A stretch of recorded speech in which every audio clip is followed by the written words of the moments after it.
Yeah, greetings. Yeah, Mosai Talk TV. So today we're here, my brother Richie. How you doing? Blessing me, brother. Yeah, man, blessing, man. More life, more power, more strength. Yeah, man. Yeah, man. Yeah. So tell us a bit more about yourself, Richie. We know you have a history. So where was it? Where was you born? Me, I was born in London. You was born in London. 1970. Yeah. That's what they say.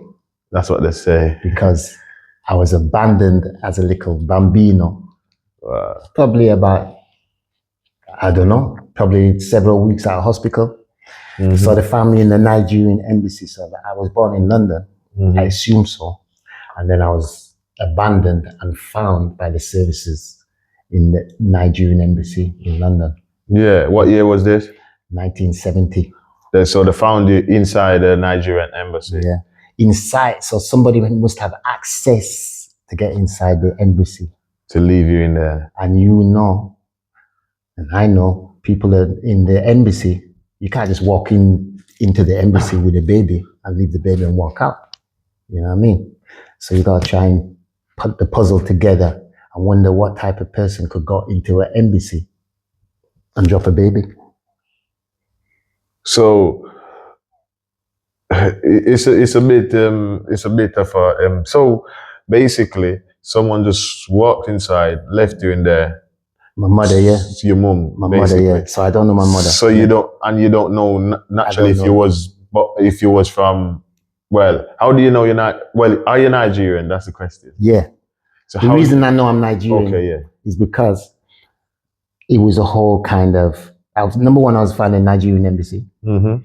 So why would anyone want to leave you in the Nigerian Embassy if you're not Nigerian? Only people who work in embassies are from that country, innit? Yeah. So Jamaican Embassy. You would have Jamaican. Yeah, Jamaican money. Exactly. So, you see. And then over the years, I've done enough research. I'm a big man still, 53 now, 54 this year. Yeah. But I've done enough research and everything goes back to Nigeria. Everything goes back to Nigeria. So so I assume, was you adopted? Foster adoption, foster adoption. Yeah, man. And then was your parents, was it black or white? They're British, white British. British. Yeah, man. Yeah. Because it was a big thing in the 50s, 60s and 70s that the British government would request, just like Windrush, you know.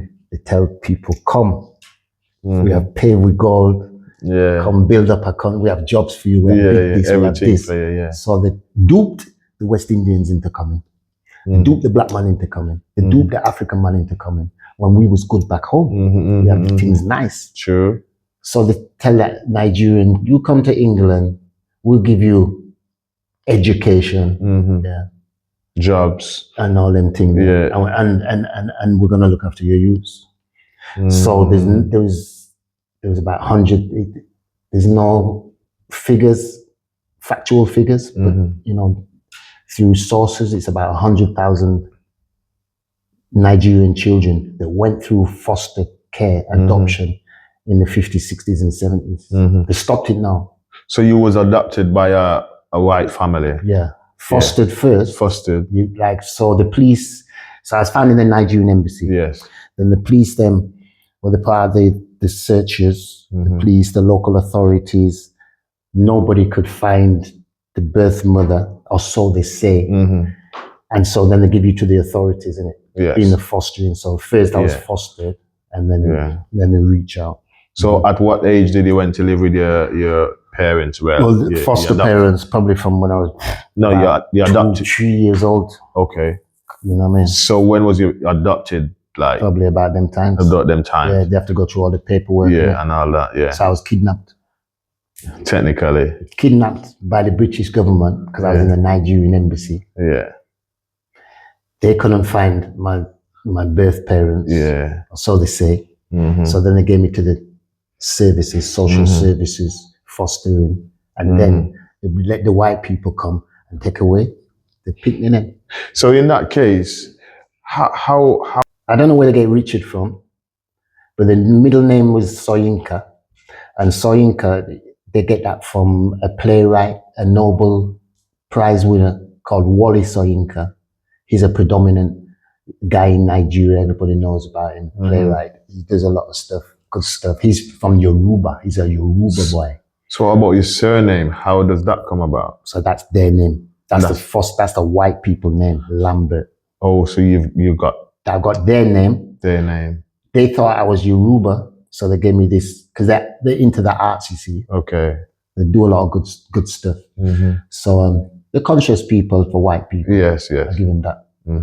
But they you know, they did a lot of research and they're into the arts. And they've always been fond of Wole Soyinka because of what he stands for, what he does, all the injustices he deals with.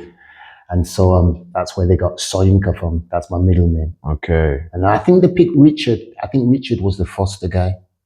I think that was his name. Oh, that was it. So you just got his name. So you just got his name. Yeah. Soyinka being a Nigerian, this Nobel Prize winner. And then Lambert, their surname.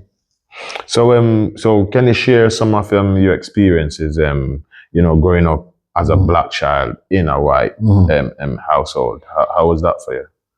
Confusing, because I was put into situations that I've always been, my blood's black and black, true and true. I'm not one of them black people that get taken out, put into a white area, and then start to feel comfortable and blend. And I was never comfortable. I always was aware that I'm not meant to be here. This is not my environment. And then on top of that, my physicality.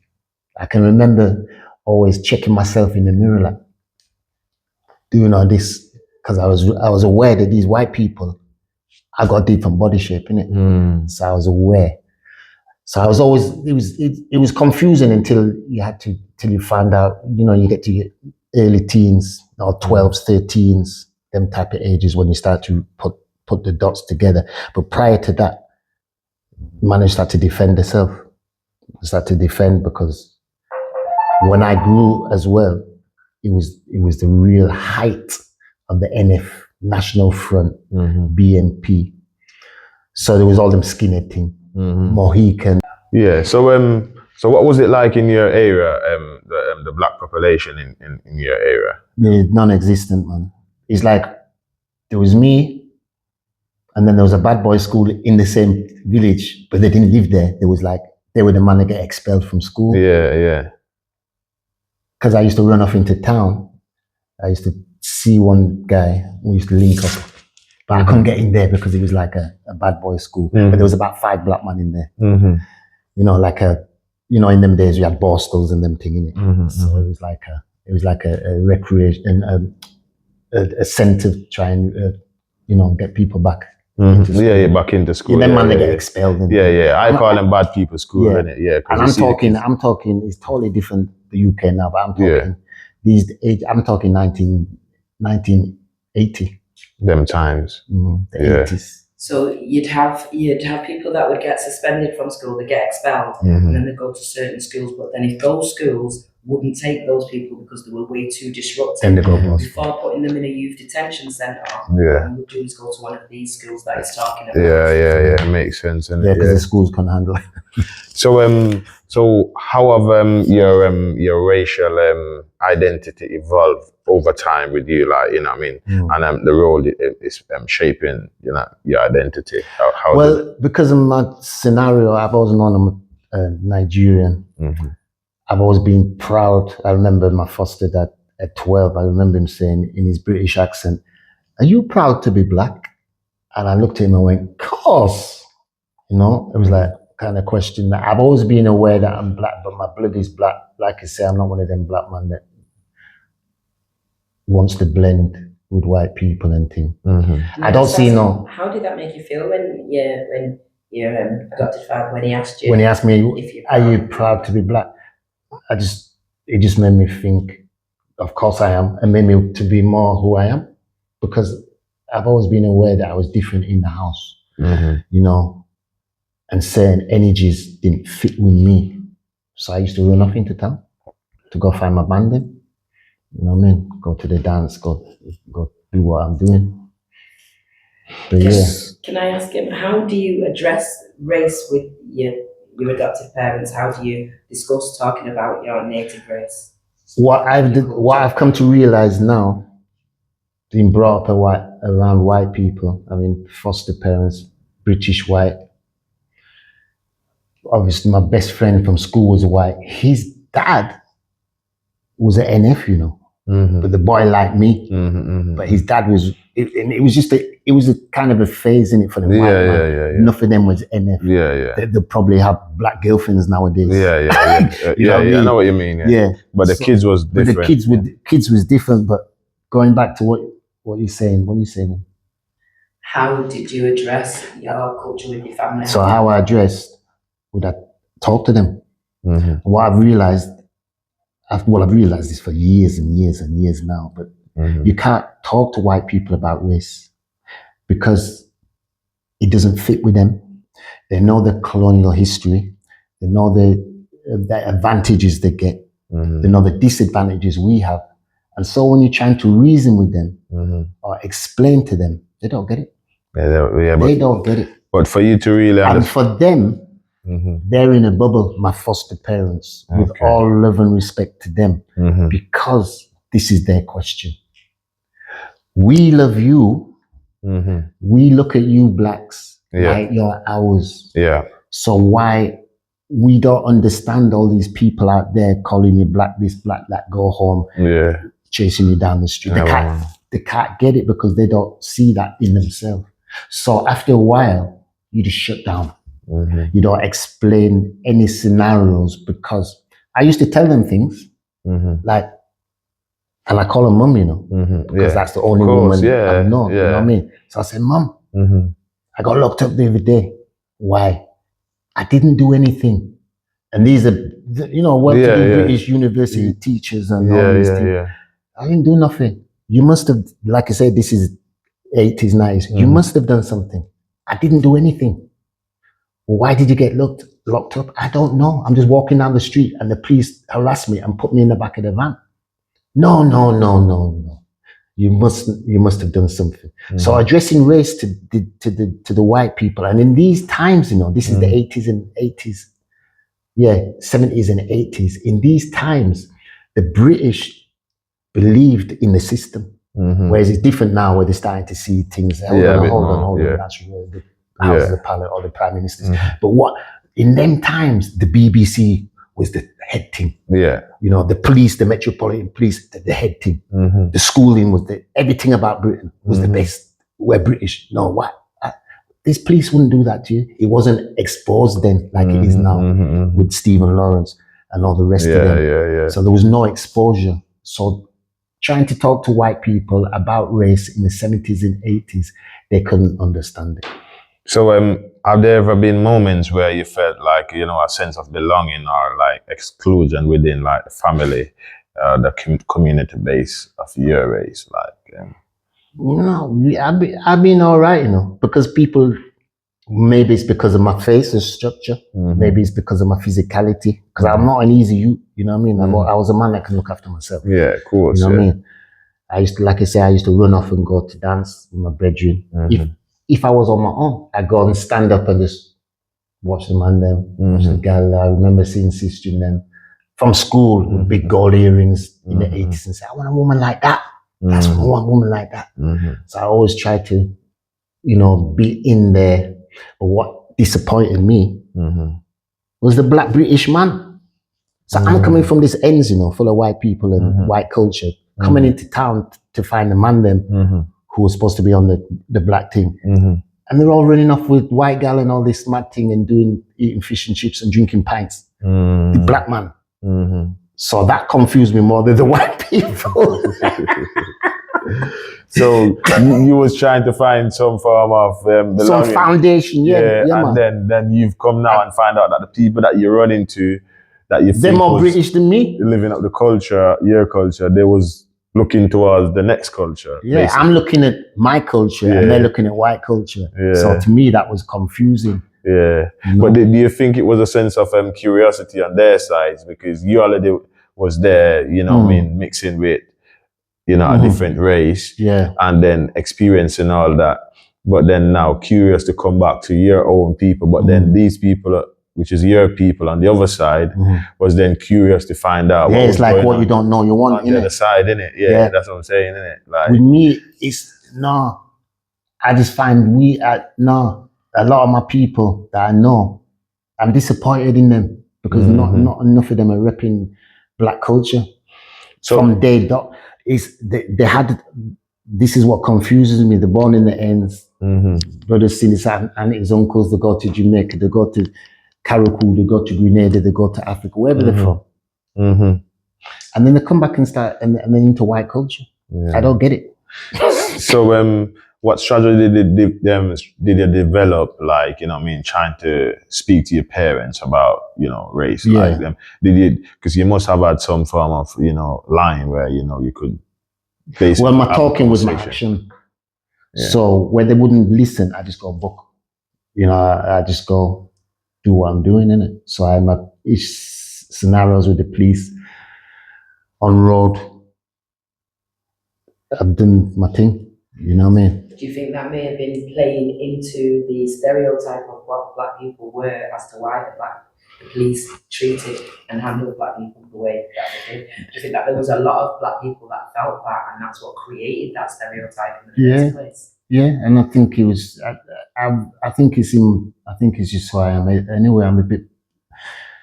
Yeah, I think to me more. It was more. I don't think it was a rebellion thing.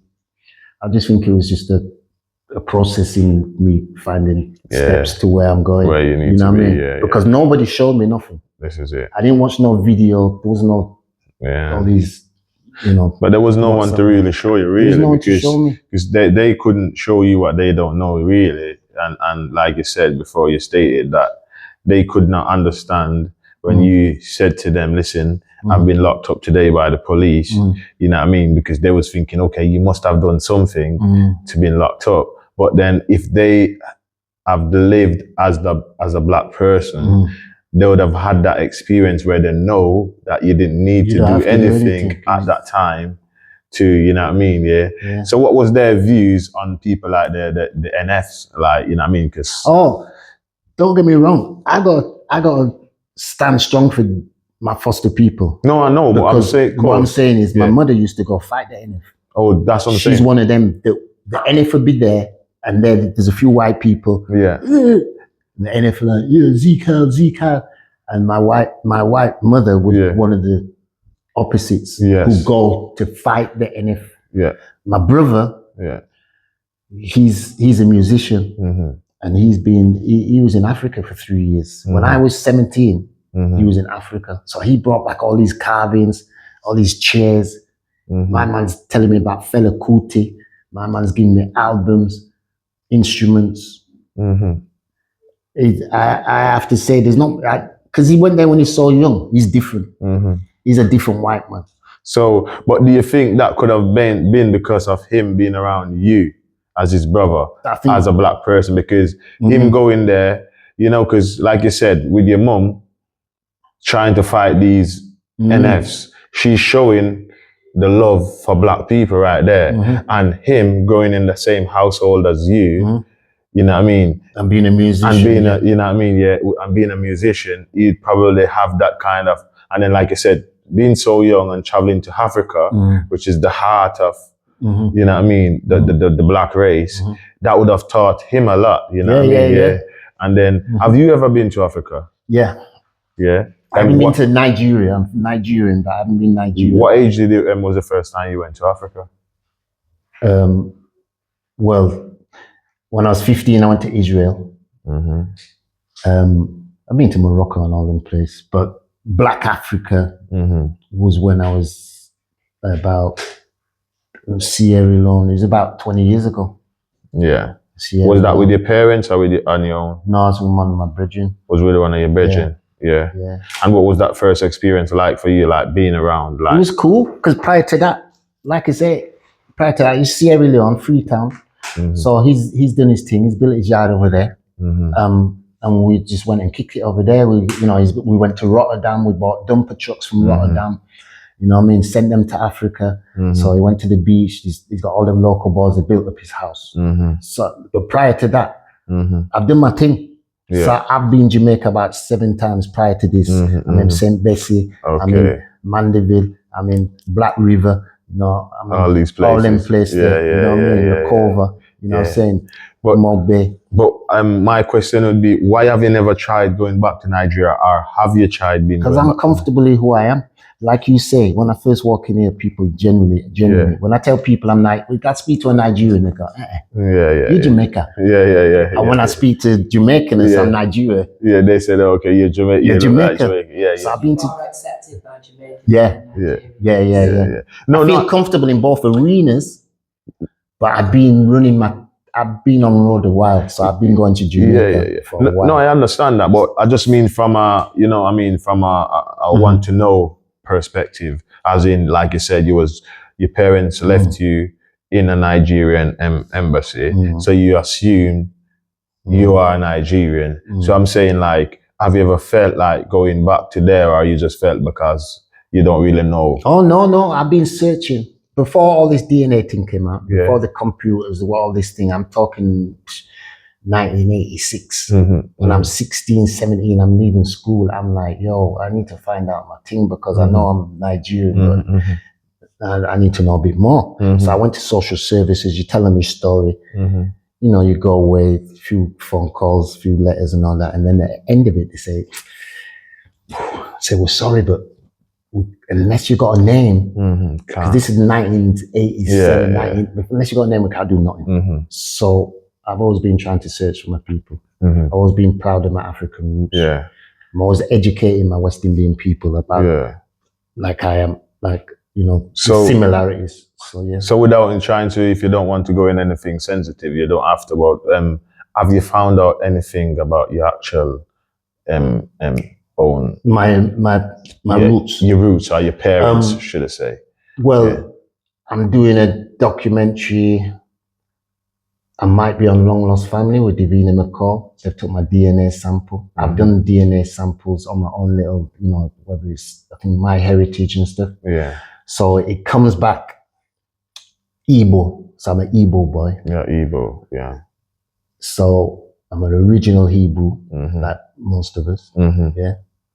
Nigerian descent, 81.9% Nigerian, 18.1% Kenyan. Okay. And people say I look Jamaican. So I'm trying to tell my people them, we're all African. Because there'll be man looking like you in Africa. Who are straight Ghanaian. Yeah, of course. And the man looking like me in Jamaica. Who are straight Jamaican. So I know a bit about myself. And then the Halo group, the haplo group is E1, B1A. That comes back as the Black Hebrews. So I fit into that. My bloodline goes back to Ramesses II. Okay. So I found out, as you said before, you was on a documentary before. Could you tell us a bit more about that? Yeah, well, it was the producers, Channel 5, Dr. Hart's, Tiger Lily. They I think he makes good documentaries, groundbreaking documentaries that you know, on scenarios and subjects that people don't often talk about or know about. And I think he started out with, you know, this good director, Andy Munday. He had a friend who gone through a similar experience. So they were starting a documentary on his experience, but he passed away. So there was a break in it. Basically, my friend from London sent me a newspaper cutting. I think it was out of the Metro or something. Have you been a Nigerian fostered by white people, adopted by white people? So I applied. There was a couple of hundred people applied to this. And we got through. So there was 9 of us that got picked on Nigerian descent and went down to Himwick House, Wellingborough, and it was like a retreat for 3 days. Traveled on the Monday, traveled back on the Friday, but we were there for 3 days, included, you know, holistic stuff and, you know, a lot of talking about your experience, dancing, breathing, exercise. It was just a general well-being center, you know what I mean? So I did that. And then it was good. There was 9 of us. So I met 8 other people. And I was the only one outside London. So I'm in country across the Pennines. And then there's one other man from Leicester, but there's 7 of them from London. So we all spoke about our experience. And then from there, we made a documentary that got aired on Channel 5 in October. What was the name of that documentary? It's called White Nanny, Black Child. White Nanny, Black Child. Yeah. So that you can still get that to watch down. Yeah, I think you can download that on My5. Yeah, My5. It was on Channel 5. And then from that, we've won awards. We won this Buff Awards, which a production company in London. We got an award for that. We won another prestigious award in London a couple of months ago. And then tomorrow night, which is the 12th of May, it's the BAFTAs, and we've been nominated to get a BAFTA. Wow. We all got hyped up like we're going to go, but we found out later it's like an industry thing. It's too expensive. The tickets are $2,000 each, and But the fact is, just being nominated for a BAFTA, it shows the groundbreaking things that this director. So without them, so for example, what would be the benefit for you, or what has been the benefit for you, being nominated like in these awards, like you know what I mean? I think. It's mainly for others, but for me, it's people believe the story. I've been telling this story for years, you know. I had to tell my white brethren, my black brethren, my Asian brethren, whatever, whoever. I'm Nigerian, I'm fostered, you know. I was found in a Nigerian, whatever, what we do, we're gonna, you know, they don't even absorb it in process, the brain because it's not a story that they can imagine. So I've been telling it, and people are just bouncing off people's shoulders, you know what I mean? So what the documentary has done is given us a platform, a space where there's other people to tell the story, similar experiences, but they're all different. And then, because I'm cool, me, I feel grounded, you know, where I am and for the last many years. But for other people, they haven't had that voice. And a lot of other people might not be as, you know, they might not be able to deal with scenarios. Because one thing that I get is people can't believe that I'm fostered by white people. They say, you? So, No. They expect a different kind of visual behavior and vibes. So it's been good for me to give me that platform. And then also I'm aware that it's opened the door and the floodgates. But there's lots of other people that have gone through the same experience, but they haven't had the voice. But what about, like, for example, the outcome, like, for you, would you wish that, or like, if the fact that your biological parents could see this documentary and actually recognize your story and know that they was the one who left you behind, is that something you wish for by doing that program? Well, it'd be nice for them. It'd be nice to find my people. And like I say, I'm linked up with this long lost family thing, and I've got a few links in Nigeria. And like, you know, I'm thinking of my mother, because this is why I say kidnap. Because there's a few different scenarios in this situation. There's ones that came from Nigeria and physically gave their child to white people. I'm thinking, why would you do that? But they had the reasons, and the adverts were saying, come bring them. But for me, mine's a different one, in a case where my mother went to the Nigerian Embassy. So I hope for her to find me, because it could have just been temporary. She could have been studying. She could have been in a situation where it was too much at that time. So she gave me to my people, to my Nigerians. And she might have wanted to go back there. And where's my child? Oh, do you know where he's gone? Oh, last we know, the police came, took it to social services. But where is he now? I'm gone, innit? So that's why I say the system kidnapped me. So I'd like my people to find me. But have you ever been back to the Nigerian Embassy in London? Not inside. I've rung out. I've asked for visas and all that. Yo, trust me, Nigeria is rough, because the whole scenario, organization, whatever people talk about. So we could do with a bit more order. But I tried to get my visa. I haven't been back, no. I tried to get my visa to travel to Nigeria, but it got cancelled, and I lost my money and some crazy thing. It's just that is what it is. No, I mean that. I meant like, trying to ring them up to get any information. Has anyone been back asking for the baby? Oh, those things. We did do that many years ago. But what they say to us is, the British Library at the time, it got burnt down. Okay. So any information that we would have about this situation. Has been burnt down, because in them days, remember, there's no computers and things, so it was all like hand filed stuff, all them, you know, when you put it on the screen. But yeah, we've been back, but they say they don't know because they don't have the file there anymore. So well, they might have the file, but the police are probably. What I think is the authorities might not have told the full truth. So you know what, in your belief, in yourself, what do you think? Do you think your mom worked for the Nigerian Embassy, or do you believe she just walked in, like I said, off the street and handed you in? What's your belief? My belief is she either worked in there, she could have been anything from a cleaner to a diplomat. That's what I'm saying. Because the stigma I'm aware of with African culture in those times, and still to this day, as any African, especially Nigerians, you send you to studio, you go and do your study. So you as a Nigerian, you can't go back to your mom and say, "Mom, I'm pregnant." You get licks. Yeah. So she's probably either a student, maybe a cleaner, or maybe someone in office who couldn't tell the mom and dad, "I'm pregnant." So the next best thing, instead of, you know, what other options she could have, was to just leave me there. Obviously, I wasn't in the situation, but I believe she worked there because from what you're saying, you know what I mean, she'd probably be the one who even called the police, you know what I mean, to make sure, because she knows you'd be safer wherever else. It's an assumption, really, you know what I mean? But because at the same time, she could still watch over you until they come and get you, you know what I'm saying to you? Because, like I said, there's loads of those stories where people come over trying to make their parents proud and, you know what I mean, get pregnant and then basically feel ashamed to go back home, you know what I mean, with the baby, etc. You know what I mean? Yeah. So it's a very... One thing I do know is about the hospital thing, because, you know, there's certain anatomy, certain parts of my body that are being dealt with in an African way.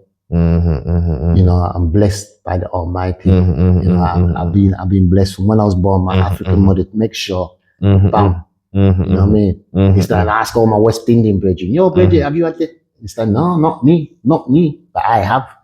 So that makes me know that I'm Nigerian African.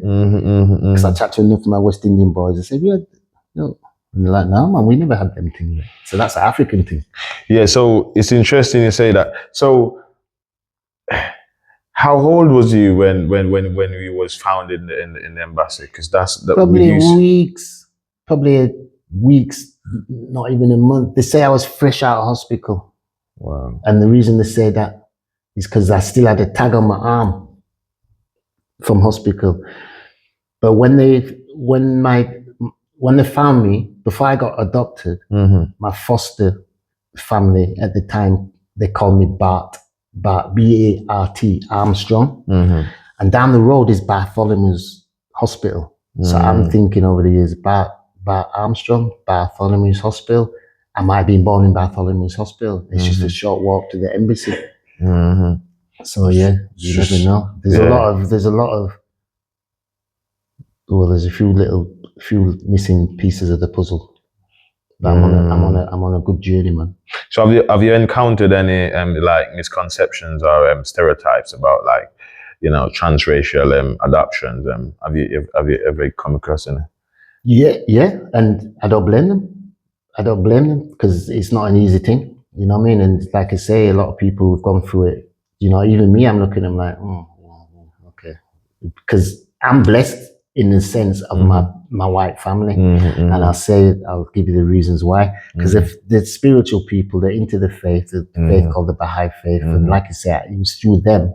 Their temples in Israel. It was through them I went to Israel. You know, so I've been to Jerusalem, the Wailing Wall, all them things. Can I just bring you back on that? You just ran through that and you spoke about their faith. It's the Baha'i faith. Baha'is, yeah. Now, not a lot of people know about this faith. I learned about it not so long, a few weeks back myself. Okay. I'm saying weeks because that's how fresh it is. And it was an Iranian lady that was telling me about they're from Iran, and how and it's basically a a wholesome. It's basically just a humanitarian belief, isn't it? Just that we are all here. Yeah, we're all one world, one people. Yeah. So this is where it goes back to how I was saying about my white mum could never get an understanding of how people are looking at you and call you names. So I've kind of noticed, like, each time you speak about your mum, you described her, like, rather than saying your mum, you said your white mum, even though you're still saying you don't know your biological mum, and technically she's my mum, your mum, because she's the only mum you know, really. Yeah. And some people might say, oh, why does he keep saying, because that's his only mum. But what's your current relationship with your mum? Or with your parents, should I say? The same as it's always been. Feel about you calling her your white mother? Well, I don't. I just call her mum. The reason I'm saying white mother now is because people get confused. So it's an explanation to people who don't know. Because I could pick her up from the train station and she'll come from wherever with a suitcases, get in the van. To anybody watching that, and she'll give me a hug and all the rest of it. So, he's close. They probably assume he must be with her daughter. That's the mother of his missus. Oh, he's You know what I mean? I've had my white mum running down the street saying, we love you, we love you. People like, so they probably just think, he must be married to her daughter. They don't know that's my white mum. So I have to make that clear, because people will say, you're not light skinned. How's that being your mum? Because they don't, like you say, they can't work it out. So how was it at school for you? You being at school and your mum. Let's go back to your dad. What's your relationship with your dad like? Oh, he's cool with him. He's just, we all know women run the things, man. You know what I mean? Most women run the things. I know what you mean. But, so when it comes to, she's the decision maker. He's just in the background. But he's cool. He's cool. He's a lecturer. He's in arts, drama, English teacher. Soft hippie-ish kind of people. Liberal art people. Educated people. In the Western sense. But because I've taught them enough, which they wouldn't believe until, like you say, things are changing now. So they start to say, oh, he's been telling the truth. He's cool. He was just a chilled out guy.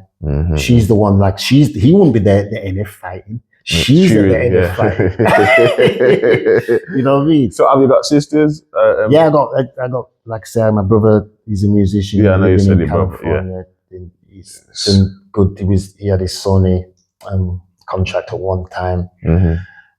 He's cool. He's the guy that travelled AFS. He lives in the And what's the relationship with the sister like? How many sisters you've got? Just one. Just one. One. She's cool as well. She's cool. But I used to tell her lots of things, and she's cool. The women, the mother and the sister, they're cool. But I'm more of a man. I know what you're trying to say. I can relate to my brother. Like I say, he's more in tune with me. My dad's more in the background. Whereas my mum and the woman are a bit more. And not understanding. But then as time goes by. It's a balance in the end. It's balancing out. It balances out. It's what it is right now. It's cool though. I talked to her being the young one was good for the National Front, and for your stance and looking at that, she was the one that was willing to go forward and say, no, this isn't right. Rather than just being reserved and, oh, we love you, son. Because there's lots of scenarios like mine, and there's black girl, Nigerian fostered by white people, and they're yamming the food, and the white brother is with a knife on the table like, you black bitch. That's her brother in the foster house, looking at her like, you black bitch. Or locking him in cub. A lot of abuse went on, That's why I say I'm blessed. You're blessed because of my whole, the family that I was put into, the faith they've got, the beliefs and how they are, where a lot of white people adopted black people or fostered them, but it was just a number. It was just my mum and dad fostered me for to like give back. kind of thing. Yes. Whereas other people are just fostering for money. Yeah, for the different money reasons. and for different reasons. So Yes. I know, and I'm really grateful for the family. Have you got any kids?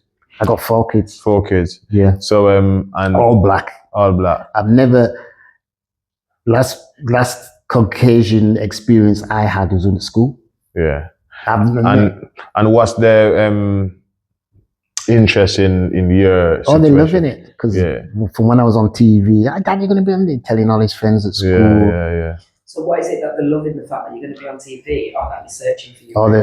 Both. And the fact my little boy, because in Leeds is predominantly St. Kitts and Nevis. It's a predominant island in Leeds. I got 3 islands. I got 3 mothers of my children, and they're all from, well, not they're the British, but the background is St. Kitts. Yeah. So when I tell them you're Nigerian, my boys are proud. You know, you get the teenagers, and they're all into JD and Foot Locker, and they're not really into the you know what I mean? Cultural side. Cultural side. Yeah. And that all comes with taking them to Africa, Jamaica, and where they're going to St. Kitts, and they've got the black family and the Yamna food. Yeah. But man, it is what it is. But they Can I ask, do away. do you think that the way that you were found whilst you were young in the embassy, and being raised by adopted white parents, do you think that plays a huge part in why you've not chosen to have a biracial relationship? Because you said quite adamantly when you asked it's because I think it comes from when I was a youngster. I used to see my boys, and because I've grown with them, I just see this difference, and I hear a lot of my boyfriends who've had. I've got my reasons. I don't want to say so much because there's probably people watching that are we're thinking, you don't want to offend no one, really. I don't want to offend nobody. Yeah, but you've got your reasons. I got my reasons. Yeah, but and I know my power. Yeah, how do you feel about your racial and your cultural identity, given your Nigerian heritage and the bringing and in the white environment, bringing up in the white environment? How do you feel about that, like your cultural side of it? Yeah, man, we're proud African.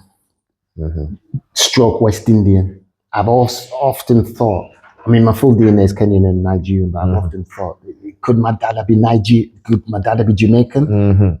Because it was that same time when, Windrush. Well, Jamaicans was Windrush. Yeah, Windrush thing. But I've always been proud of my roots. Always.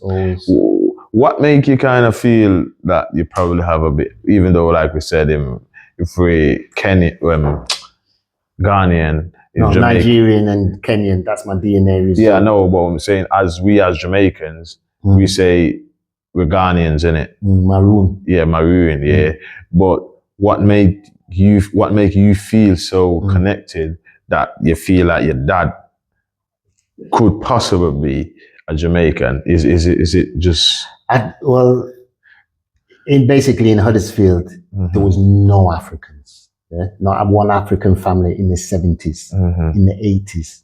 I was probably the only African boy, never mind a family. So I've rolled with West Indians all my life, which tends to give me a swagger. Yeah. And I believe when you're growing, you morph into you can your whole decorum. Yeah. Even your facial structure. I see people that have been together for 20 years and they look similar. Yeah, that's how it is. They start to morph into, the spirit connects. Yeah, you know what I'm saying? Yeah. So the amount of people that tell me, you're Jamaican, man. You're Jamaican. I said, no, I'm Nigerian. They said, no, you're Jamaican. Even Nigerian, like I've just said before. Yeah. So it's just that. And then, like you say, because I've grown up in the north of England, and I've just taken on the Jamaican side anyway. There's nothing forceful. No. Everything's natural. Yes. And I just get that everywhere I go. When I go to Jamaica, the vibes I get from Jamaicans is like I'm some kind of Jamaican. You know what I mean? Well, like you just explained it before, the possibilities is very possible because at that time, like you said, the Windrush generation was very, you know what I mean? Yeah, it was the same time. Exactly. You know what I mean? And like I said, there wasn't that many Africans around that time. There was, because I speak to people that, you know what I mean, said there used to be African family. They was scattered in scattered. Yeah, in the 40s and all that, Because remember they had the Rail War and people came over. Yeah. That's before the Windrush. Yeah. Yeah. So people came from Africa, people came from Jamaica, the Caribbean. Yeah, from the Commonwealth. From the Commonwealth to Countries. support the British Empire. Yeah. And then it was after that the Windrush came through. So some Africans did stay, but like you said, and going back to you being found at the embassy, and your mum is 99% possibility a Nigerian. Because I don't know my dad's side. Exactly, but then I'm saying what it could have possibly be because because your dad was a Jamaican, that you wasn't accepted, or you wouldn't be accepted in that Nigeria. What do you call them, jammers, innit? Exactly. Yeah. Jammer. So check a jammer now. Yeah. So no. Yeah. But if you was say, for example, I'm not saying because we don't know. We're just assuming. Oh no! This is the process of elimination. So if your dad was Nigerian, it could be, and your mum was Nigerian, then you would be more accepted in the Nigerian community, and there wouldn't be that many reasons for her to go back to leave you, and to even leave you there. You know what I mean? Because what you'd find out in most cases, even though I wasn't born here, so let me make that clear. I've just been here now 20 odd years. You know what I mean? But from conversation and whatever, this would be one of those situations or scenarios where like for example, a white family got pregnant by a white lady got pregnant by a black guy, and then basically she couldn't take that baby home in the 70s or the 60s, so now she'd have got that baby adopted because of the situation. But if that baby was from an ex-white person, she wouldn't have no issue. You know what I mean? Yeah, but so, because of the colour thing. Because of the colour thing, the cultural thing, Nigerian Jamaican. Exactly, Nigerian Jamaican, our English Nigerian, English Jamaican, whichever the case is. So just looking at your case, which is very unique, I'm saying like, that's a big possibility. It's a big possibility that your dad's probably Jamaican. That's why you wouldn't be accepted in that culture, because it's two different cultures basically. You know what I mean? It's two different cultures, but a lot of similarities. A lot of similarities, but they're two different cultures. You know what I mean? And this is it. Like I said, from your side, you've experienced kind of both sides. You know what I mean? Yeah. But what you find out, like as a Jamaican, you've got like what's the right word I'm looking for? Swag. No. You've got what I would say ignorant Jamaicans who would say they are not Africans.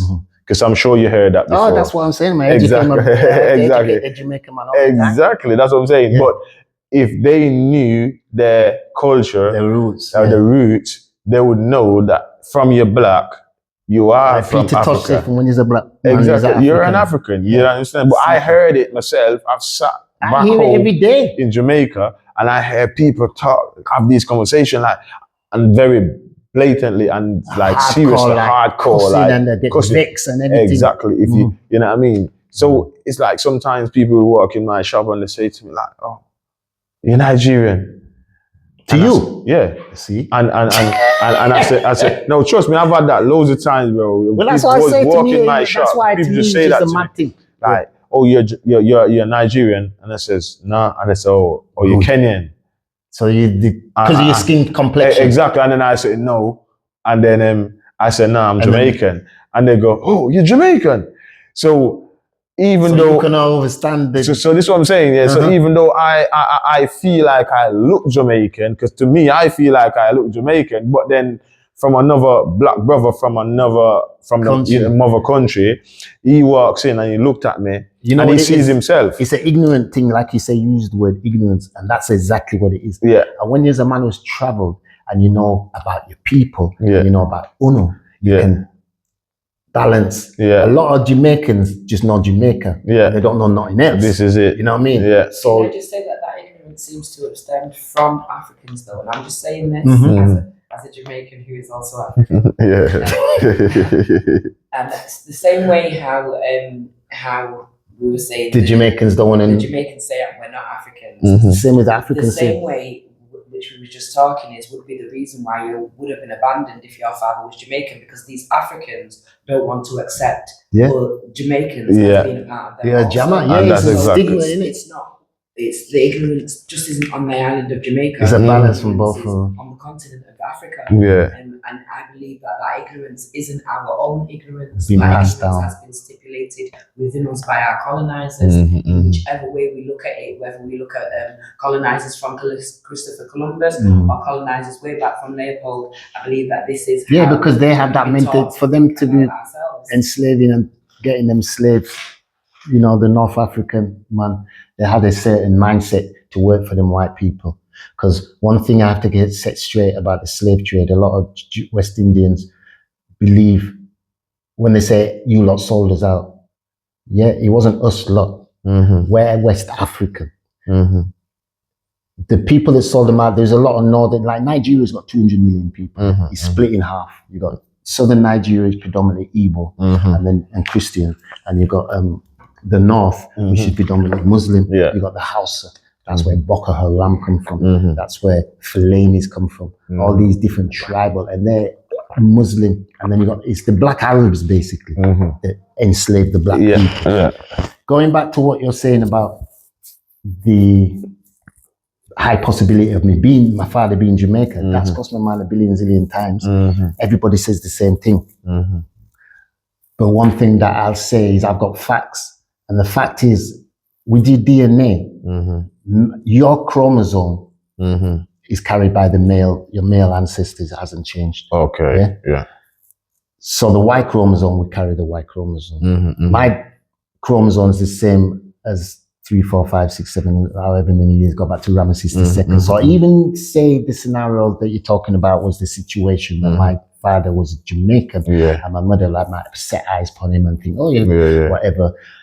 You look like a Nigerian, you couldn't relate to that. But you look like a Jamaican. No, you look like a Nigerian, but you got it wrong as Jamaican. Can I just say, and this is for everyone as well, on my heritage, when you do it, it doesn't come out saying that your heritage is Jamaican. Jamaican no, it is doesn't. Actually a heritage. If a Jamaican person took it, it would not come up saying you are 100% Jamaican. Because Jamaican is not a heritage. No. Oh, thank you. Exactly. Because, so basically what I'm saying is that with my DNA coming back Nigerian and Kenyan, that's my father's DNA. So if he was a Jamaican, he's still Nigerian. Because like I'm saying to you, there's many as yourself, a Jamaican, mother and father and the full shebang. But if you did your DNA, it would take you back to Ghana, Africa. So that's why I'm saying that. That would mean that regardless then, because it's not your mum that didn't choose to take this man and create a baby with him, would mean that your grandparents were the ignorant, would be the ignorant Africans then. Yeah, because it's like in the Pakistani community, you know, grandma chop off, put him in a suitcase, you can't go out with him, he's a Sikh, we're Muslim, chop him in a suitcase. So these old school stigmas that agriculture has sometimes backfire on us. It does, innit? You're right about that. So how do you handle questions like, you know what I mean, like that people will ask you about your background? How do you handle that? Like when people just like I am with you, just talk, everything cool. I don't hide nothing. Like I say, I've always told people my story. Yeah, because that's the thing. It's a journey, innit? Because every conversation's got to be an explanation, really. Yeah, well, like, some you meet groups of people from all around the world, and it doesn't even come into people's minds because there's no reason for it to. Because there's nothing indicating. Hold on a minute, are you brought up by white? Are you adopted or fostered? There's no indication to bring that up in the conversation. So you're just doing what you're doing, and everyone's jamming. It's not until people find out they go and then I answer the questions accordingly, and it's no big thing. You know what I mean? It's because I'm comfortable with who I am. You know what I mean? So if you should say like you've adopted because basically your parents are great people, as you said, and they've raised you well. yeah, if you could say you've learned anything or adopted anything from your adopted parents, which is your parents, and what would you say is? It's just I treat everybody individually, like how they've taken me on board, because that's a big commitment to take on another culture. Even though in their eyes they might not have taken on a culture because they're not looking at it as like you're different to us. They're looking at it like, come here, we'll kind of look after you, make you like ours. But it's just I forgot the question now. Yeah, what have you adopted from them? Like within your principles? Just people are people. Yeah. You know what I mean? Yeah. People are people, and it's just be nice to people. You know what I'm saying? But at the same time, my experience, because they live in a bit of a, to me, it's been a bit of a bubble I've been living in, where like I say, why would anyone want to do that? You're ours, we don't see you any color, we just see you as our son. But I do see color because I've been through the racism thing from when I was born. Yeah. The schools, the workplaces, the life, living in certain ends. Yeah. So to me, I've adopted that people are people, and you got, we're all the same. I've got a different. And to be honest, like just having a conversation with you, and you explaining your parents and who they are and the beliefs, I wouldn't. No, that's your kind of explanation, and you'd know more. But what I'm saying is, it's like I wouldn't say that in a bubble. I would say basically the type person they are, because you've got people who can be a bit naive, not exactly naive to situations. Yeah, because seeing is believing, and you have to understand that. But that's what I mean. You know what I mean? Yeah. And because, like you said, because of the color of their skin, they would have never been. So it's like asking someone what is white privilege. It's not something you can give. It's like it's an experience. I'm glad you mentioned that. We have to touch on that. Exactly. You know what I mean? Yeah. So it's an experience. So basically, we could be here, three of us sat down as a black person, a white person walk in, but they could be seen. You know what I mean? They could be seen by the doctor before us, even though we've been sat here all this time. That's the white privilege. You know what I mean? Now, that person that walked in, they didn't choose that, but they've been given that, if that makes sense. You know what I mean? Because of the color of their skin. So what I'm saying is, because your parents, they didn't really experience none of what you are talking about, and like they never seen it. You know what I mean? But then, like you said, when your mum see injustice, as in the NFs trying to whatever, she was on the other side throwing rocks. Because this is one thing I said, Richard, as a black person, I said you've got white black people. I don't know if that makes any sense. And I said, I'd see that's why I told you from when I was leaving school, I was like, you lot are black, but. Exactly. And I said, you got black, white people. Yeah. And I said that to say this, as in like. They got genetics in them. Exactly. Because you've mentioned something at the start of the conversation when you said you see your brothers and they was on the other side, but they was trying to reach on the other side. You know what I mean? And that surprises you. Now, you've got a lot of people who is from our community, our culture, and they don't want to be our culture, from our community. In some cases, you've got people who bleaches their skin. And in Nigeria. Yeah. Well, in Jamaica, everywhere, you know what I mean? Because it's still our culture. That's what we said in our culture, because I'm talking within the black race, where they bleach their skin just to look like, to fit in to someone else, to be accepted in some way, you know what I'm saying to you? Yeah. And it's the same way you'd have someone in the white community who, for example, someone like, suntan. So we'll use someone like Eminem as an example, quote unquote, to say, okay, look at Eminem now. If you speak to him on the phone, you think he's black. But then when you met him, you realize he's white because of his attitude and the people he's been around. You know what I mean? Yeah, you can associate with him on many different levels, even more than some of your skin color brothers. You know what I'm saying to you? Yeah. So sometimes, like you said, it goes back to where your parents is. A person is just a person. That's what I was saying about that's what I've learned, to treat people as people. You know what I'm saying? Because what I've realized with dealing predominantly with the West Indian community from whichever island, and being aware of my roots and my culture. Once you know about, the slave trade and the ships and the breakdown of communities and what they did and the Leopolds and all the rest of it. There's a lot of Jamaicans there that they've got just as much white in Scottish and brown. People used to say to me like, Lambert, that's not a black name. What's your name? Brown. So that's Scottish. Exactly. You know what I mean? So one time when I was away, I was with a Jamaican man in there, and his name was McAlpine or something. He's like, boy, Lambert, I don't know Jamaican name. I said, what's your name? I'm McLean. I said, that's Scottish, Bridgie. So a lot of West Indians don't know who they be. No, and you're right. And what I've seen over the years, it doesn't surprise me anymore. Because as much as you can be black, I know black people looking like me and you. They've got white grandmother. Bloodline. Yeah. But it's because the dada was dark that they've come out not as black as us. Yeah. But maybe a bit lighter than us. But to look at them, you just think they're black. Yeah. But once you sit down with the family, it gets lighter and lighter and lighter. And then it goes back to the grandma. My baby mother, she's black like Uno, Her great grandfather's Portuguese.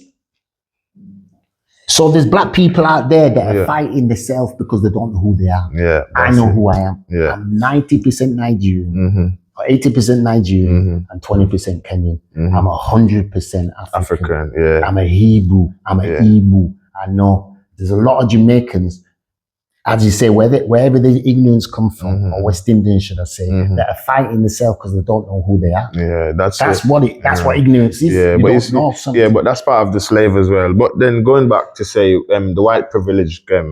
So what's your take on that? Because you said my take on that is real. That is real, 1,000,000,000% real. And because me looking like me, I used to say.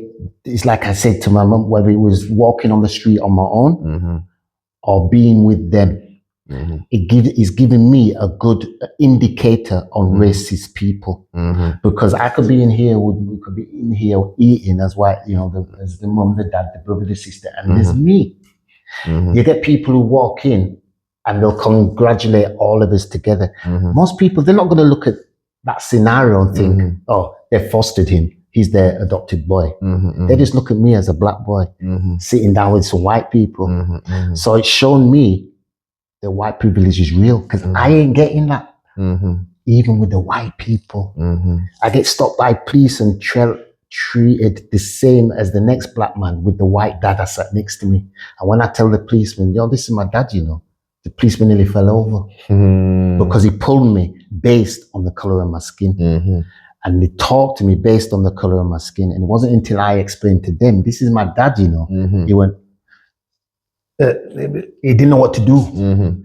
So until you explain to people who you are in that situation, there's no white privilege. White privilege is for white people. And it doesn't, and black people, you could be around white people. And that's why I say to all these black sisters and all these black brethren, that if you think you can go out with a lighty or a whitey just to get accepted, you're tripping.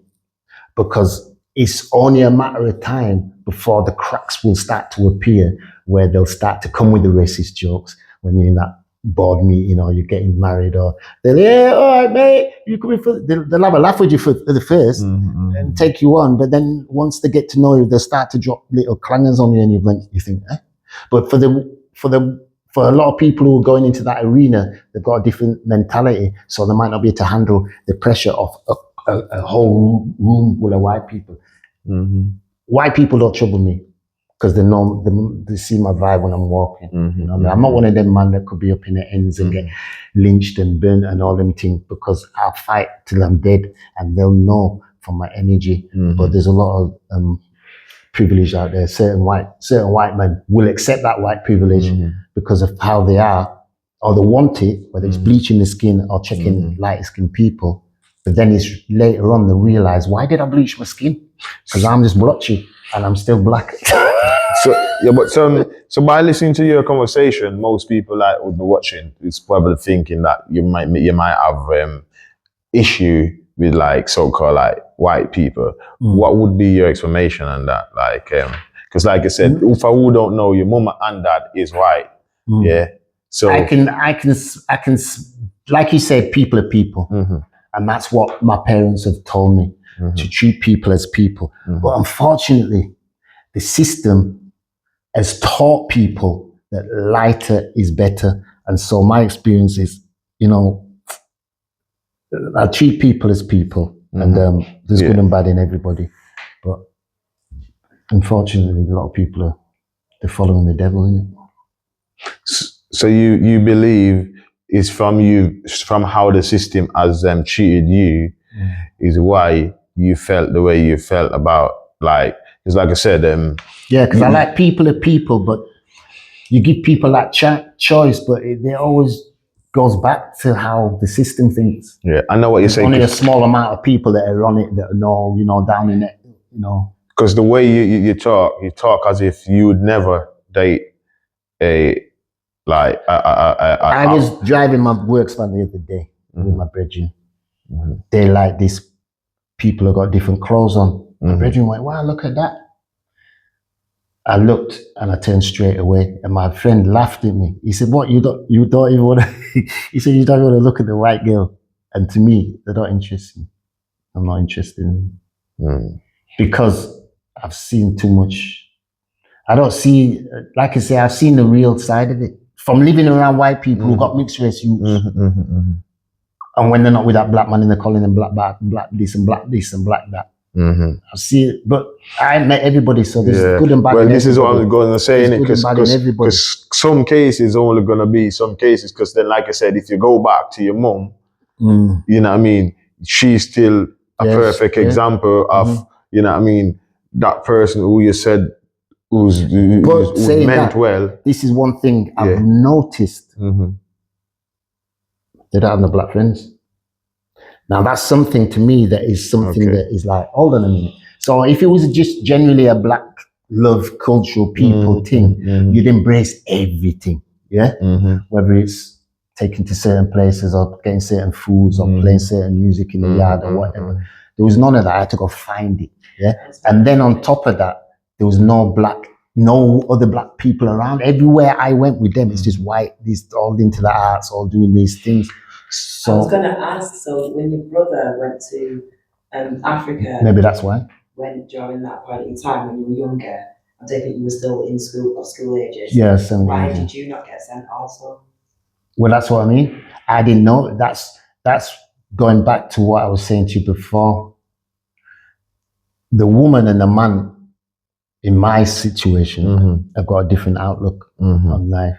And my brother, maybe that's the reason he went, as you mentioned before.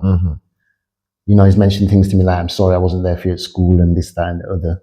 Not that I needed him, but he's aware of his role as he's got older as a big brother.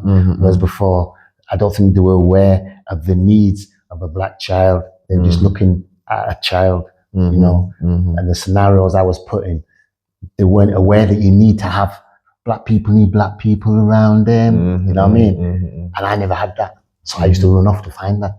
You know what I'm saying? But that's one thing that I've used to this question is still to this day, the authenticity of the fostering adoption. There's a lot of mixed emotion in women. So, and then I also know, you know, in this time, it was kind of like a phase to do. So, there's a lot of intellectual British people, arty people that were adopting Nigerian people. So, to you now, being an adult, how old are you now? 53. 53, yeah. What's your mental assessment, you know, coming through the whole situation? Like, you know what I mean? Yeah. What would you say about your mental status now with the experience you've had from being found in the Nigerian Embassy to foster home, to being adopted by white people, white parents, should I say, sorry, yeah, and then raised by white parents, and then lived in white neighborhoods, yeah, and then trying to find yourself, trying to find your culture, trying to find the adopted parents. What does that do to you as a? It just, you need, wherever you're from, your culture is deep, it's your roots. Roots is the description of a root is something that's in the ground, that's true. That where things start from. Fermented, it's like the root of anything. Weed, normal dandelion weed, tree, it's solid in the ground, and it sprouts and it spreads. So roots are deep, and they go, they're solid. So people need to have the roots. You know what I mean? It's not fair to take someone away out of their culture and just expect them to flourish in their thing. You're gonna have repetitions of that. You're gonna have sparks are gonna fly.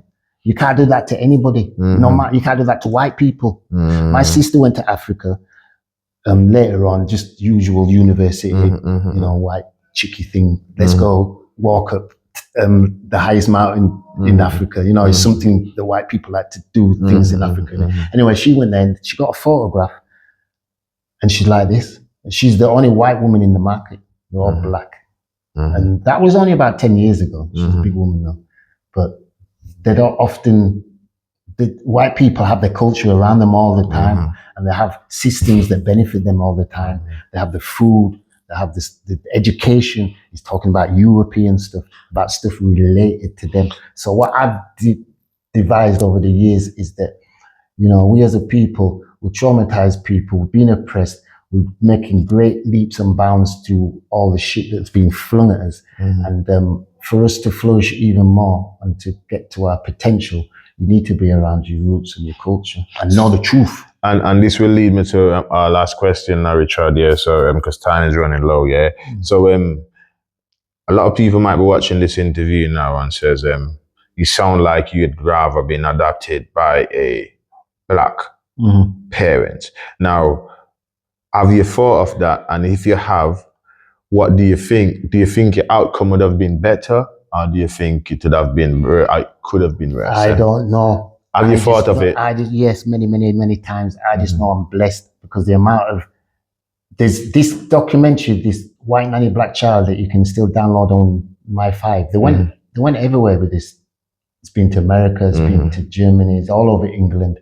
He went to Nigeria to the film festival, won an award in African Film Festival. There's Nigerian kids coming up to that. I didn't go, but there was people coming up to the people saying, I wish I was adopted by white people. There was actually a woman on it that she's acclaimed by being adopted by a white dad.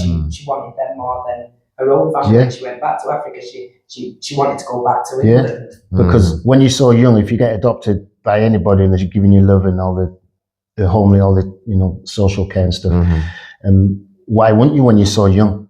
But when you get older, I realize that it's like I'm blessed in mine's an individual case because there's black people I know who the stories I've heard with the black family, we all know about licks and belts and acid and lock up and typical uncle playing with a young guy, all these things. But people are people, innit? Yeah, people, because it happens in any race. It happens in anybody, but there's certain traits to certain cultures. Yes, you're right. I've seen some videos of African women beating the kids rough. I'm not saying white people don't beat the kids. But me, I just feel as though, as going back to what we're saying, people are people. I've just been dealt a decent card, and everybody's got their own issues in life. No matter if you're black, white, China, Asian, green or pink, and you just have to deal with them. Some people have a hard time. Exactly, and we just want people to know that basically you appreciated your family, that you've been at, your parents, So don't think this conversation that we had, is putting any downer on, his parents, because that's very important. No, they've done the best they could do with the tools they have. Exactly, this is just you being a person trying to find your own culture, like you said, your roots, which is, everyone needs to know that, and that's what made you kind of show that rebellious side, wanting to be. Yeah, because I wasn't, going back to what do you need, what does you find out? You need to be around your people. You need to, You need to be, even if there was white people, you can't live out in the sticks. You have to If you want to adopt a person of color, you have to realize there's going to be a commitment you have to make. It's not just about feeding them and sending them to school. You've got to engage in their culture. And that's maybe why my brother did what he did. Yeah. And so your advice for future people being adopted and in adversely racial homes, biracial homes, what is it that you can offer them as advice to a child that they may not be able to identify with because of their own ex-cultural experience, but how can they assist that child or support that child in the journey? As I say, you've got to be aware of that child's culture and the scenarios that will arise, whether they're good or whether they're bad. And you've got to kind of walk in their shoes, really, because you can't leave them alone as a parent. You know, you look after your kids and you back them and you're aware of them. And that's what my mother did to a degree. She was fighting the racist people, but that was like one step out of 100. You've got to do the full 100. You've got to do the full thing. You know what I mean? You can't just adopt a man of color or someone from not England or a different culture and just give them one little bit. It's not enough. So, you know, being an adult now, even though I said the last question was the last question, but it was an interesting conversation. So, being an adult now, you're a parent. Now you start eating. Which food do you eat? Jamaican food? I've always done my own food. People used to come to my house because I've been on my own since I was 15. So I used to cook my own food, and people used to say, "Your mother cooked that." I said, "No, I cooked it. No, your mum cooked that." But which culture food? I can do both. You can do both Jamaican and both Nigerian. And when my Jamaicans come round, then I'm dealing with palm oil. They go, "Yo, Bled, that stinks, Bled. What's that?" I say, "It's palm oil, man." That's my Nigerian side. So the question that I asked this now: have your parents ever ate your food? Yeah, they have. And what's their thoughts? This is their thought. Ew, it tastes different.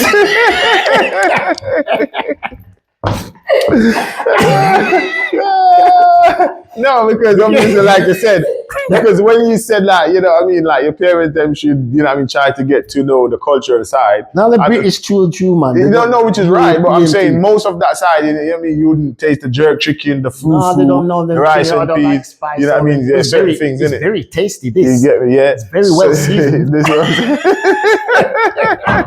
Can I see that?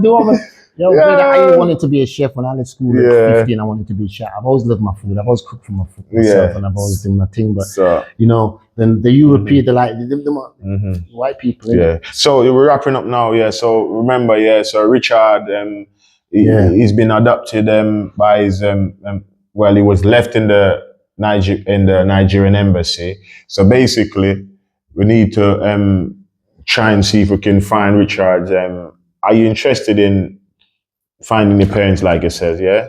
Of course, I'm in the process of doing that now. So anyone who does, you know what I mean, know or heard of the story, what year was this, Richard? This was 1970. 1970. Nigerian High Commission, Nigerian Embassy. Yeah. I'm diplomatic, royal blood. Royal blood, yeah. So if anyone heard of the story, Richard would appreciate any help, you know, going forward. You never know, you know what I mean?